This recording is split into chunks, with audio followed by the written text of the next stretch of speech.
Hello, waiting for some folks to get connected for today's program. This is going to be in the studio with Aya Rodriguez-Izumi. We'll wait for her to connect and get started in just a moment. Thank you all for joining us. And here's Aya.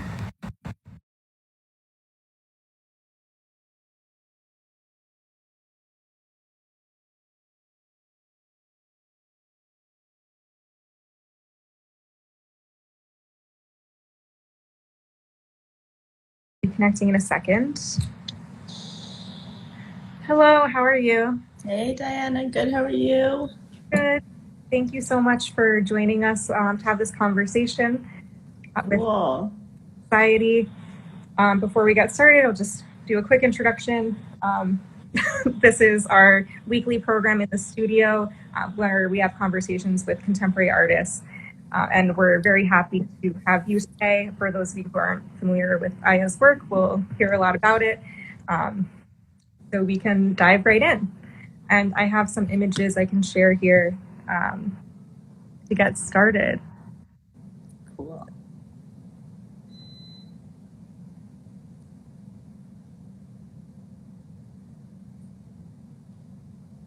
Okay, so we are going to start with your ongoing project, Wish. If you want to start by telling us a little bit about yourself and then how you came to this work. Yeah, sure. And I mean, this can also be kind of like more conversational. Doesn't have to be kind of like, oh yeah, here's my project. No, I'll present it to you. But anyway, my name's Aya Rodriguez-Izumi. Maybe some of you like know me. I feel like maybe some people don't. Hi, nice to see everybody. And I guess I'll talk a little bit about this piece, but if anybody has like any questions or something or comments, like just write it below. We can keep it open. But Wish started in 2017. It started in, I guess the first iteration happened in Miami, and then there was one in New York, and then in between, a lot of people have been contributing to it, just like people who've come to my studio. I teach at different places at the Studio Museum and SVA, so also like students and that kind of thing have contributed to it too. But it is a piece where people from the public can come and write a wish that they have for the future. And depending on where it's staged, it'll get tied to either something that is present in the space or perhaps like an object that I've made, or they just hand it back to me. But the ultimate goal of all of these pieces is to not necessarily to grant the wish, but to release the wishers from their desires by burning them. So eventually, this piece has been going on for maybe like 3 years now, and up till now, I've collected about 400 wishes. Ultimately, all of those will get burned again in a kind of communal exercise. Yeah, hopefully with marshmallows. I love it. Yeah, and I think there's other images of this too. And here there's also some close-ups of the things that people have written. And a lot of the wishes, it's really interesting also, you know, for people to participate, but also just to go through and read everybody else's wishes. A lot of them were things that, you know, some people kind of approached it from a kind of like casual place. Some people really like took a lot of time doing it.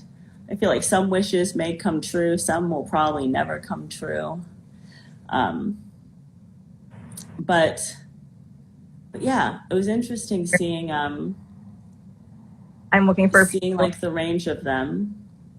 Yeah. I might have missed it. There's one here that was I might not have it here. There's one that says like something happened to Trump so that he has empathy. Oh yeah. Project. I know that's maybe one of the ones that will not come true. Yeah. But for our current moment, and just looking at the world, that this is a project he started a few years ago, and obviously there was a degree of uncertainty to begin with. But especially these days, I think this is so interesting. Yeah, even, in 2017, even a lot of people, I mean, it wasn't prompted at all, but a lot of people responded with wishes for Trump in some kind of way. So yeah, there were definitely some like trends that you kind of see. Different like political wishes, people wishing for health, for success, for money, for maybe some kind of goal that they have. Yeah. And I'm curious about this kind of community engaged work. I know you've done this in cases, if that kind of changes the types of wishes you see, or maybe not. What do you mean? If there have been different audiences in different locations. No, definitely. I mean, this piece and really this writing of wishes is something that's taken from Japanese culture. It's this tradition of emas that are usually done and filled out at a temple. And those go through the same process of burning. So it's really, in terms of different audiences, I guess, the difference that I've kind of seen is when people are, I guess, experience it in a space that they think that they're going to experience art versus when they're not. It's been interesting doing them with students and with really young people, and seeing the kind of like wishes that they have. And I guess also, also in those situations, they don't go on, they're not tied like publicly somewhere. It's like a small group that will do it. So I think there probably is some kind of difference between, this idea of writing something in public and then tying it in public. All of the plaques, unless they wrote their names on it, are anonymous. But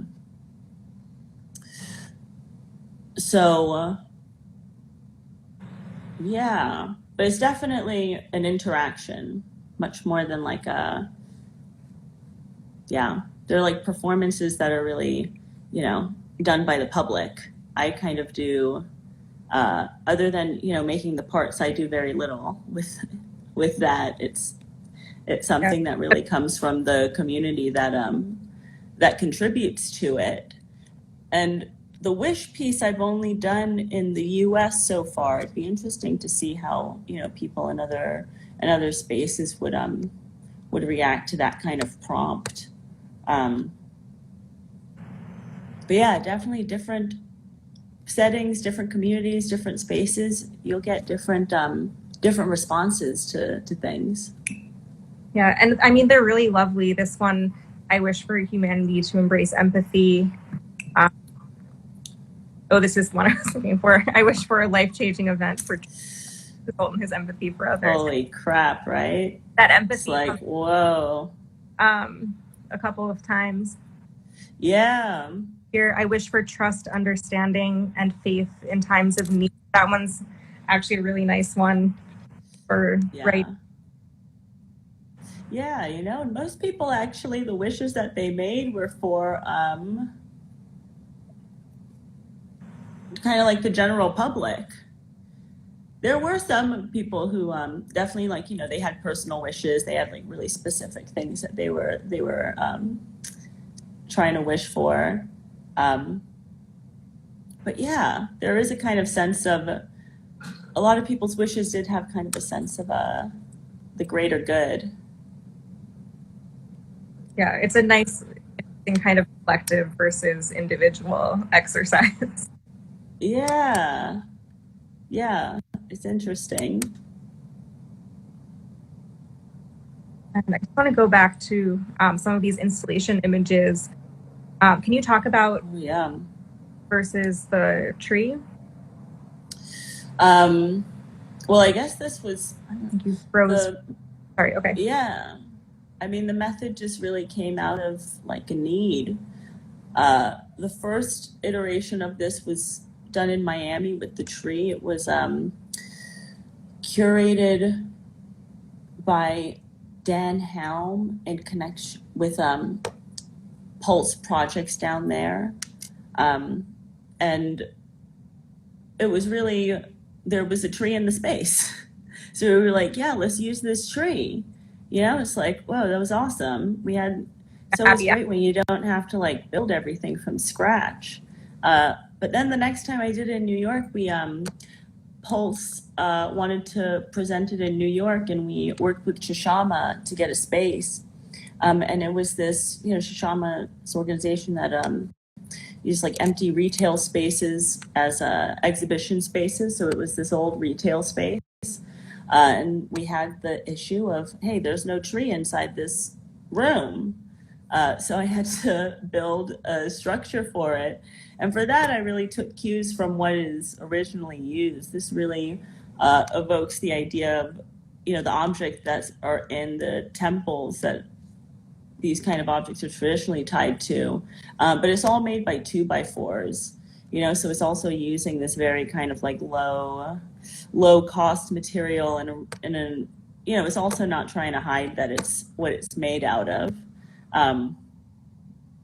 So yeah, I guess kind of like mimicry is a real part of it too.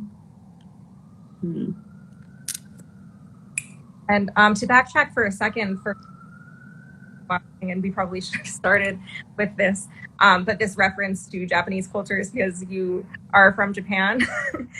You were born there, and the reason you're here in America is because you are from backgrounds and also of the Afro-Atlantic diaspora, and so you deal with all of these references in your work, which we'll speak more about. But for anybody who was maybe wondering where this reference to the temples came from, I want to talk a little more. No, yeah, my a lot of my work has a lot of influence from my heritage, which is Okinawan, Puerto Rican, and Cuban. But yeah, I guess citizenship wise, I'm Japanese and American. And I mean, as we look at your different work, we'll talk about what's relevant. Yeah, it'll become pretty apparent. Yeah. So another piece that we were going to talk about was piece rake, which is again this kind of like audience-oriented work. Yeah, definitely. You know, also kind of like really straightforward titles. Piece rake is a piece rake. So this again, it was something that started in 2019. So far, it's had 2 iterations, or it's been performed 2 times, both in Tokyo and Okinawa so far. It'd be interesting to see what would come out of this, doing it somewhere else outside of that country. But I was there in 2019. I was in Japan for 3 months, doing research on site, mostly on Okinawa and the outer islands, really looking at the history from World War II until the present and the impact that history has had on the island. And really ultimately kind of trying to look at peace through studying and, you know, and a lot of times in war, especially in Okinawa, history is destructed, scattered, burned, and it's really hard to kind of like piece those things together. So I was thinking of, you know, objects of gathering, tools of gathering, this idea of a rake. Also in Japanese and Eastern culture, this idea of a rake has this idea of like prosperity as well. And then thinking about what people interpret the word peace as. So the prompt of this piece is to ask everyone on these kind of like lengths of white fabric with red pen to complete the idea peace is, and complete it however they see, however they want to, on using that space to use it. They then tie it onto the rake, so the rake, as people contribute their ideas of peace, gets fuller and fuller. And then in exchange to this, I give them a little red rope ring on their left pinky finger as an exchange. Always, most of the times to do something, to contribute something, I'll do something in return, because you're asking people to contribute their time for free, basically. So their idea of peace was exchanged for a symbol of promise for us to continue working towards that idea. But yeah, this was an interesting one. It's also, as people were tying their phrases, drawings, these little kind of like talismans onto this rake, they would, they want to talk to you about it. They want to share it with you. So really all of these performances are tools to just start conversations with people. Just trying to, even if it's just for a couple minutes, like ask them a question and then just listen to what they say. And this was last year. Is this a project that might become an ongoing process as well, or more? Yeah, definitely. I mean, all projects are ongoing until they're done, and it's like, when is a project done? I don't know. Definitely with this piece too, I want to do some other kind of activate the object in some other way. And it'd be interesting to collect more ideas of peace. What do other people think of it as well? Yeah. But yeah, the range of this one definitely got a bigger range of answers than the wish piece. It was really interesting. I feel like, for the most part with the wish piece, people would kind of have a positive outlook on it. And then with the piece, with this idea of peace, it's definitely something that is complicated. Yeah, I would think that a wish is more open-ended than asking about a specific concept. But yeah, I mean, yeah, peace isn't very specific. And no, some people would, kind of, I guess, respond with ideas towards working towards peace. Some people respond with their idea of what peace is or what peace isn't, or whether it's achievable or not. And some people would respond with drawing as well. Those are kind of cool. that's so great. So here's an image of the ring you were talking about. Yeah. That's on my friend Dan Oshima. Sorry? That's the hand of my friend Dan Oshima, I think. He was in the picture right before this. But yeah. Yeah, the concept of exchange is really nice when it's that kind of, it's a collaborative project, really.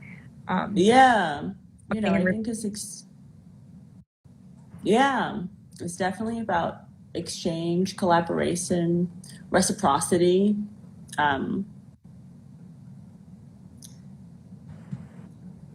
Yeah. I don't sell very much work, but a lot of people have pieces of mine. I like that. Oh, and that's the piece, I think, after the first iteration. Mm-hmm. I was going to ask, it's interesting that you have a lot of these audience-oriented works. and that also you have a teaching practice. There's something kind of similar to me in that kind of exchange or return to community. That's really interesting. Yeah.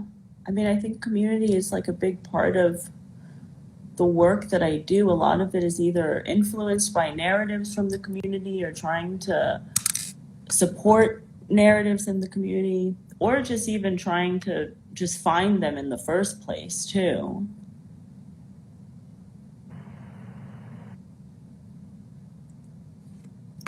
And to pivot a little bit, the next images I have here are from this piece, Propaganda. If you want to tell us a little more about this project. And it's one of a few pieces that you have done with this medium in very different iterations, sometimes with performance, often with installation. If you can talk more about that. Yeah.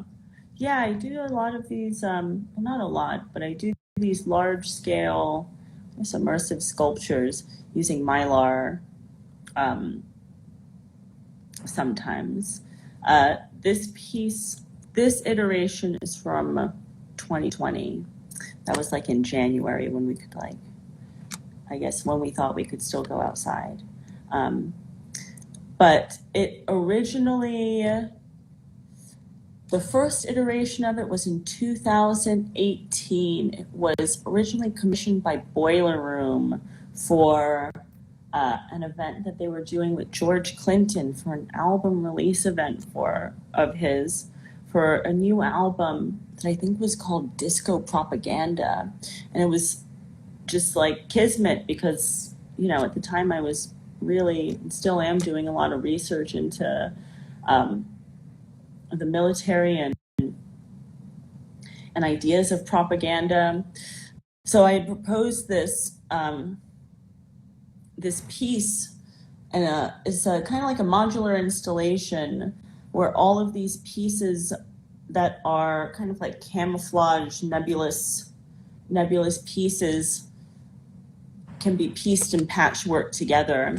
This second iteration was updated. This was installed in the SVA galleries in Chelsea, curated by Risa Puleo.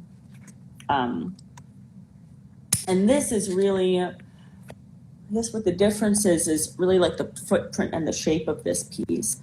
And there's another kind of like written text piece that goes along with this. It's going to be impossible to read it like this. But for the gist of it, it's really talking about this new military base that's being built on Okinawa right now in an area called Hinoko. And Okinawa right now, while it makes up less than 1% of the landmass of of Japan, the country in general, hosts over 70% of the US military that is in Japan right now and in the East. So now, you know, they're building this brand new base that's costing billions of dollars, destroying the ecosystem over there, and has also been protested every single day for 6 years by the local people, but is continuing to be built. For maybe a couple months, when COVID hit, they stopped construction, but I believe last Friday they started again. But also as soon as they started, the protesters were right there again. So the footprint of this new space is in the shape of the space that's being built in Hinoko. So it was really about, you know, a lot of these pieces, and especially those kind of installation pieces, are meant to be kind of insidious, of these pieces that are visually attractive, but also how can, you know, these moments of maybe even just being in a space, how can that also be a time and a place that to spread information? But I guess also through it, it's like, you know, And is there a way of creating anything that is not propaganda, Even, I guess, the piece that I was distributing, is a piece of propaganda as well. So it's like lines blur. Don't think about it too hard. Yeah, and it's so interesting to me that I don't know which came first, research into the history in World War II or bases being built now, but how, and gosh. it's so Well, many the bases, Well, the bases being built now, it was something that got decided like in the 90s, and probably has roots even further back than that. Just like anything, once it's kind of like already at the surface, it's been building up for, it's already been in the works. But I guess my interest in this really started again in maybe 2016. I have the book here. It started with like this tiny book. It's a book called Okinawa's Tragedy. And it was written by a professor and a pastor who was in Okinawa named William T. Randall, and illustrated by my father. But this was a book that was published in 1987. It was the first time that local Okinawan narratives of their experiences from World War II were translated into English. And I can speak Japanese, but reading and writing, I'm kind of on like, an elementary school level. So a lot of the information that I get is information that has been translated or written in English. But, narratives, local Okinawan narratives is hard to find translations of, and it's hard to find just in general as well outside of the island. I think for a lot of reasons. One, it's, I think a lot of survivors also asking them to recount their experiences is a traumatizing ask. So a lot of these narratives have kind of gone untold or have only been shared with their family. But there is a lot of preservation that's happening on the island to preserve these narratives because they are disappearing as, the Battle of Okinawa was in 1945. Survivors of that now are in their 80s and 90s. So they're just literally disappearing. But that really sparked my interest into trying to find more sources in Japanese, trying to find more sources in also the local original language, Okinawan and Ryukyuan. So yeah, but the fight for Okinawa has been going on long before I discovered it or was even born. This is something that, has been happening probably at least since the late 1800s. Yeah, and I mean, history isn't over. No, hopefully. So that'll bring us to your GATE project. This is GATE 1, which deals with some similar topics, right? Yeah. GATE 1 was done in 2018 at Franconia Sculpture Park in Minnesota. This was maybe like my second outdoor sculpture. The first one that was like this big of like a fabrication undertaking. But I spent a little bit over a month out there making this piece. And it was interesting. The reactions from this piece were really interesting. I think also this idea of a fence and this imagery of a fence, of a like barbed wire fence, has taken on a lot of different symbolism now too. My reference for it is in Okinawa, where military bases dot the island and are surrounded by these kinds of fences.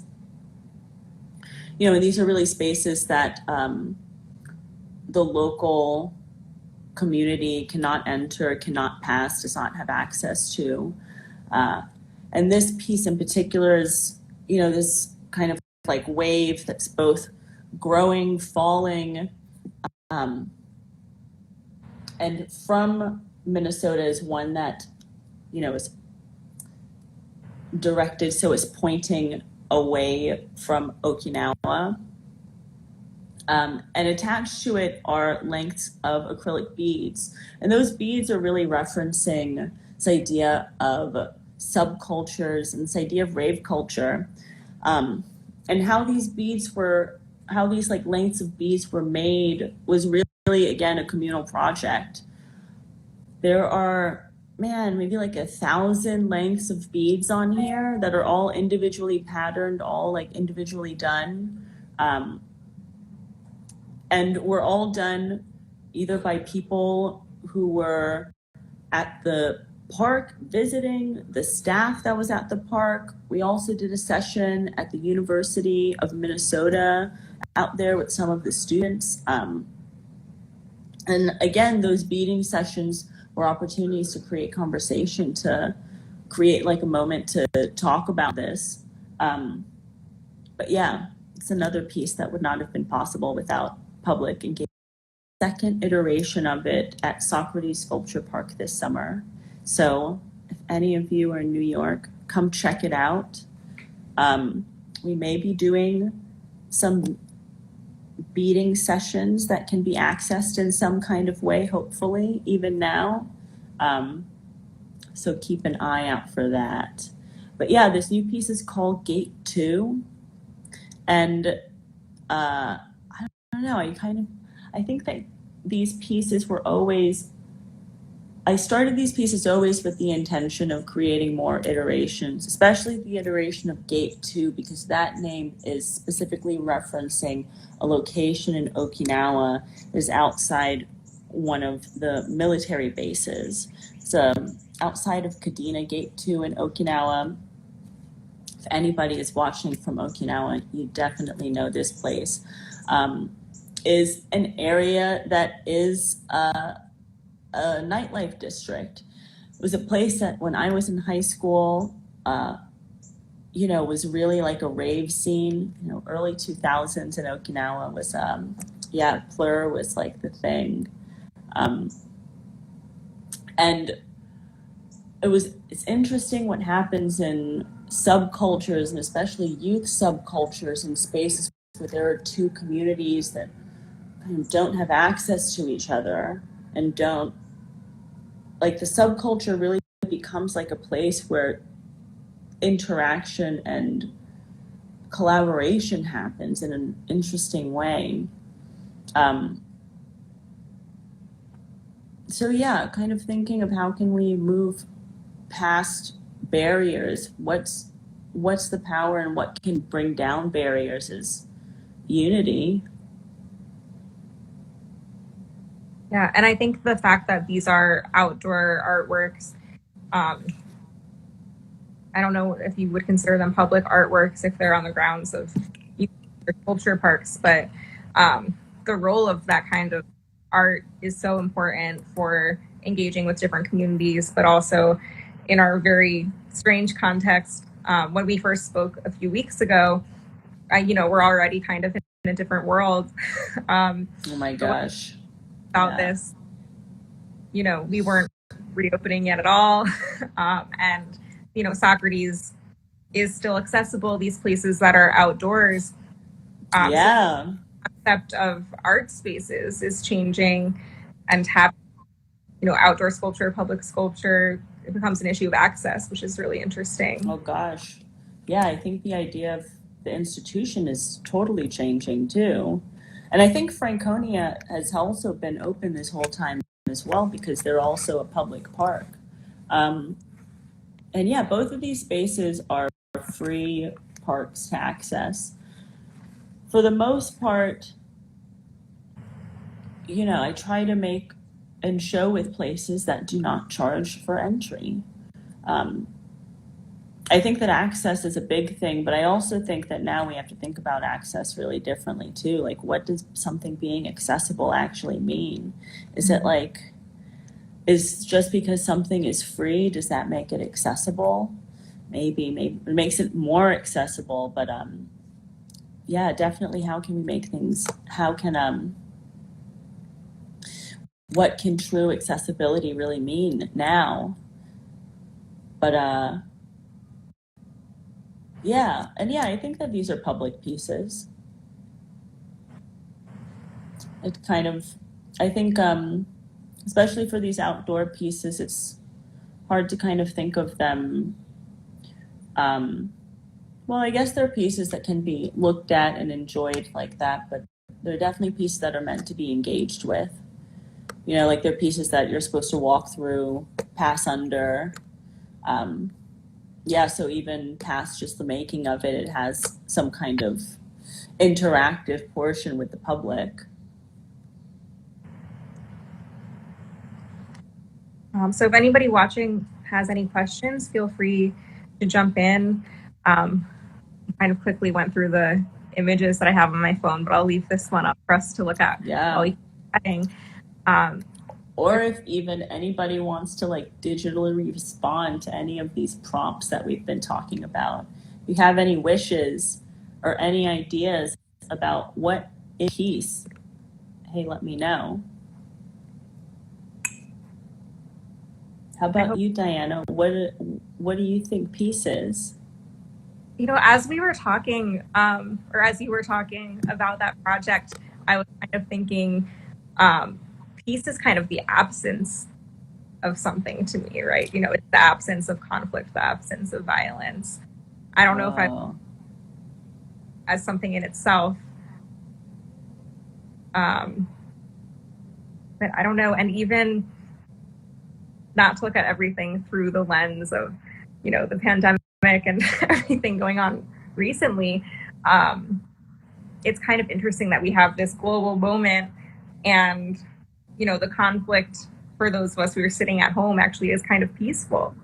It's not really, you know, there's not so much upheaval for those of us who are lucky enough to be sitting at home all day. Yeah. But others chime in who are watching. Yeah, please complete the prompt. Peace is ... Yeah, I don't know. Go back to that piece, the other peace word, while we're talking about it. Mm-hmm. Yeah. But beautiful also. Yeah, you know, I've been working, I guess this piece is going to be about a year old. But yeah, I'm still not sure what peace is. It's a hard thing to answer. But yeah. Yeah, another kind of topic that we had spoken about, you know, weeks ago, you had just taught a class on documenting artwork, and we were talking about it kind of practically preparing documentation. But I think it's really interesting with this piece in particular, and also with Wish, where we have these objects that are comprised of, you know, many small pieces, and also, you know, all of these contributions. I wonder if that affects your conceptual thinking of documentation.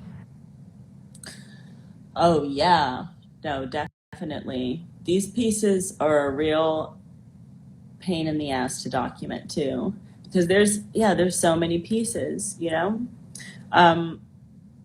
But definitely documentation. One, you know, it's a way of documenting everyone's interactions at this like moment in time. It almost becomes like, yeah, this time capsule. It's things that are true in that moment, and you know, you kind of write it down, but they're also kind of meant to be interactions. They might not be meant to be pieces that are, you know, objects that live on physically forever. And I think most objects that surround us are not objects that live on physically forever. Um, but definitely, documentation is so important, especially now, I think, because,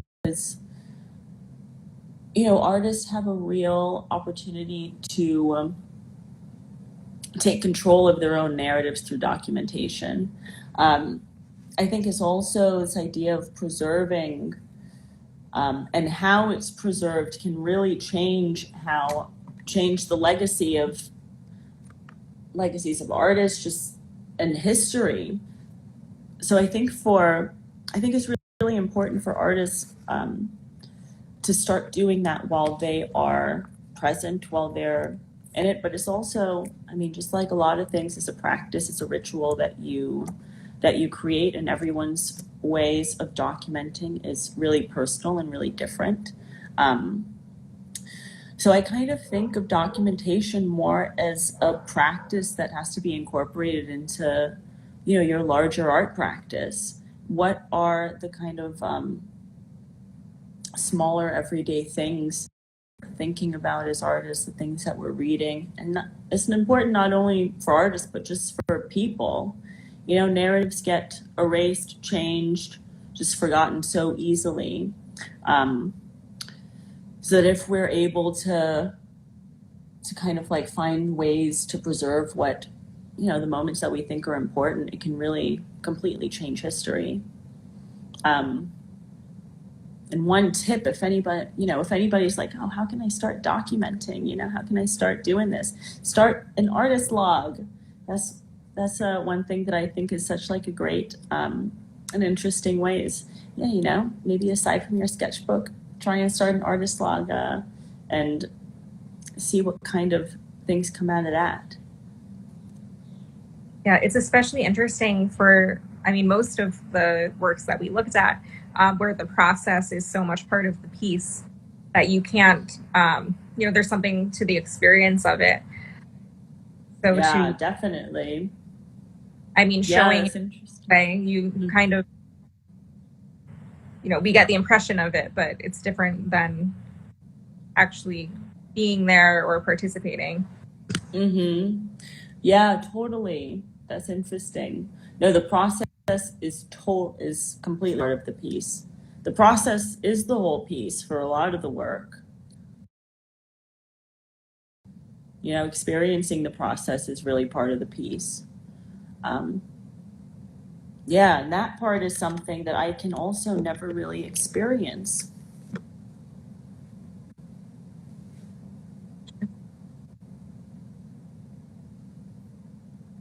But yeah, I'm trying to figure out ways of how to emphasize that even more. How can really just the whole process be part of the project?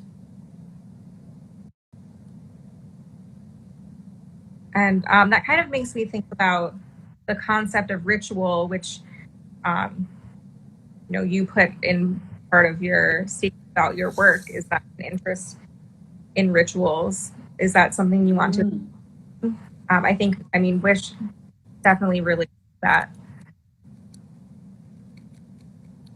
Mm-hmm.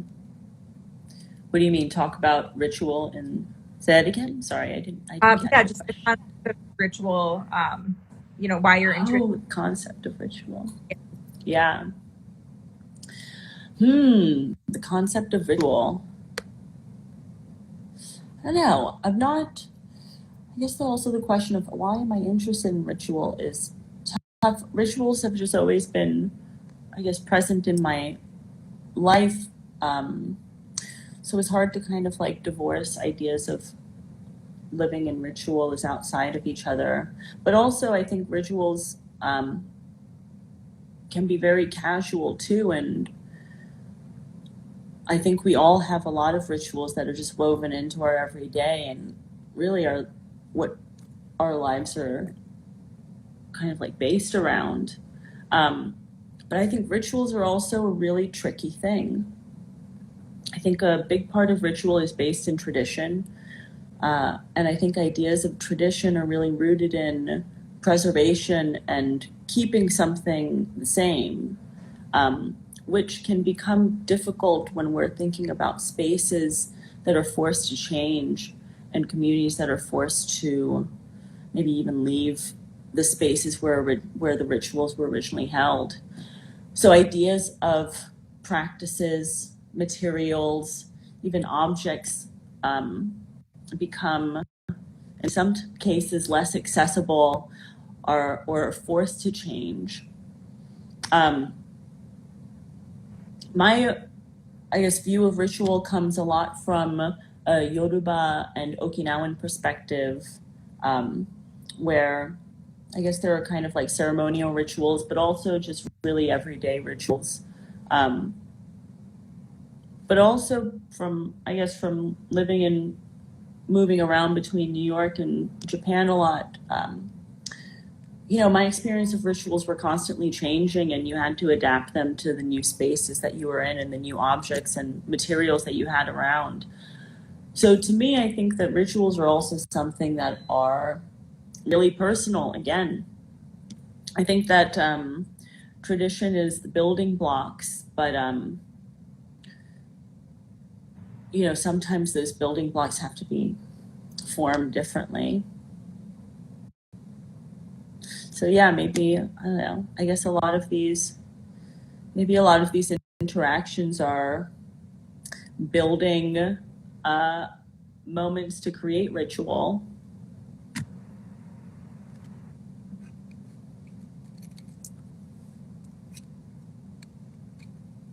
Scrolling through the again to switch up what we're looking at.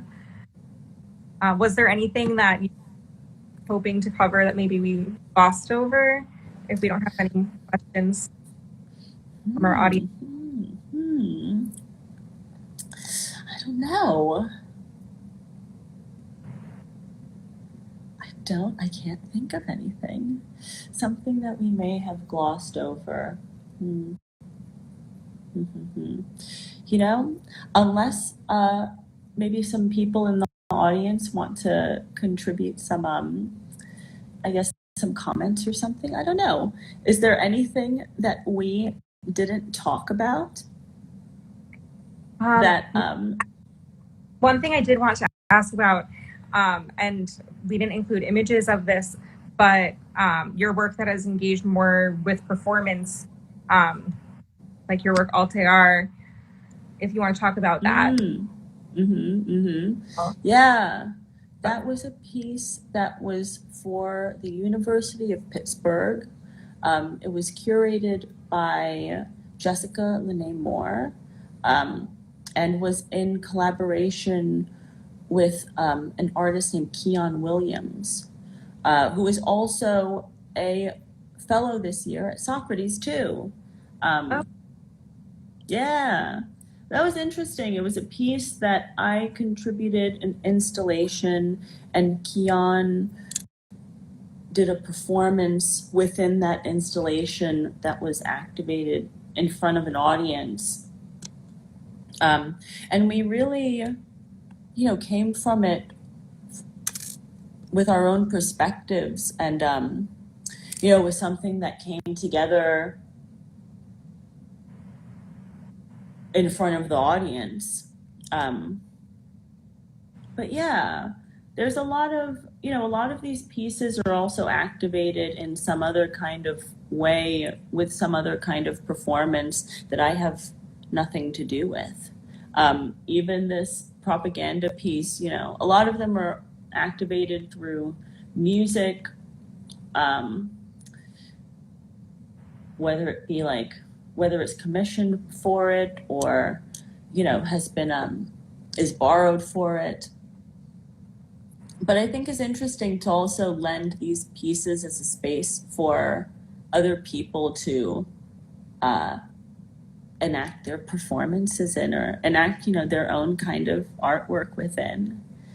So yeah, they kind of, those, and when it's a collaboration like that, really, we have conversations before, just like how Keon and I did for Altair.